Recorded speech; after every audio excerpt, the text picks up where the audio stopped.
লক্ষ্য কিভাবে ধাপে ধাপে ঠিক করা যায় চলুন জেনে আসি। নাম্বার 1, স্বপ্ন দেখুন।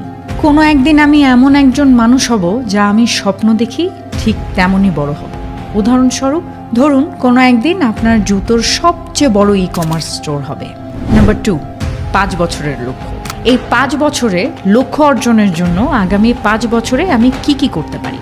উদাহরণস্বরূপ আপনার ই-কমার্স স্টোর এমনভাবে বড় হবে যে আপনি অন্তত একটি ফিজিক্যাল স্টোর খোলার পরিকল্পনা করতে পারবেন।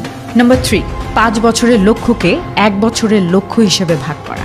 মানে 1 বছরের মধ্যে যেন আপনি আপনার জুতোর অনলাইন স্টোর তৈরি করতে পারেন। নাম্বার 4, 1 বছরের লক্ষ্যকে মান্থলি লক্ষ্য হিসেবে ভাগ করুন। 1 মাসে আপনি প্রোডাক্ট ফাইনাল করতে পারেন এবং ওয়েবসাইটও তৈরি করতে পারেন। নাম্বার 5 হলো মান্থলি লক্ষ্যকে উইকলি লক্ষ্য হিসেবে ভাগ করুন।